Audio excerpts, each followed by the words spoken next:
Okay. Jasmine, kinausap na namin sina Ashley. Kapag makuha na namin yung consent nila, pwede na namin siyang ipatest for the bone marrow transplant. Anak, malaking chance na magka-match kayo. Ayoko po.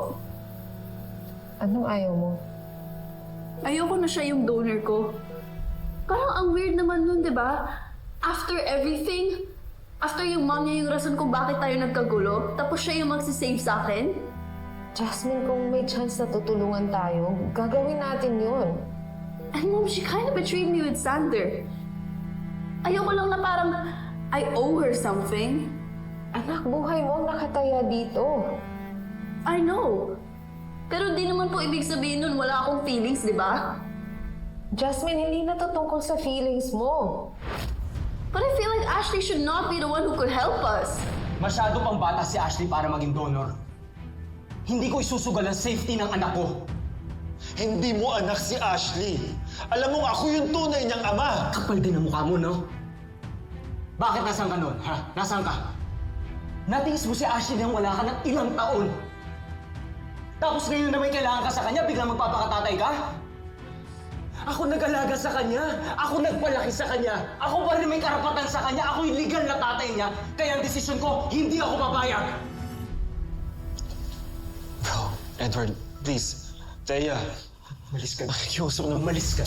Malis ka. Malis. Malis ka! Malis ka!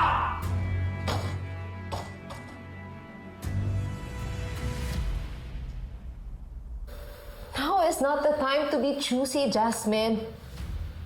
Sa tingin mo ba, may choice ako? Ginusto ko bang magmamakaawa sa nanay niya para tulungan tayo ni Ashley? Nilulunok ko yung pride ko sa tuwing kinakausap ng daddy mo at lapitan yung babae sumira sa pamilya natin. Dahil natatakot ako, Jasmine, dahil ayoko mamatay ka dahil sa lecheng feelings na yan! I'm sorry, Mom.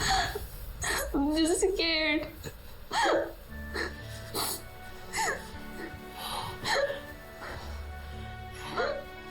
I'm sorry kung nasigawan kita.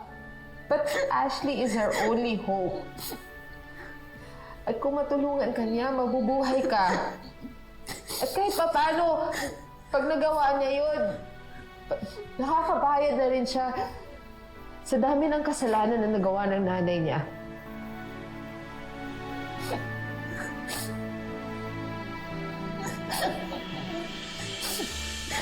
Tama na, I'm sorry, okay? Naiintindihan mo naman ako, di ba? Sorry. Sige. Pa, gusto ko po talaga magpa-test. Please.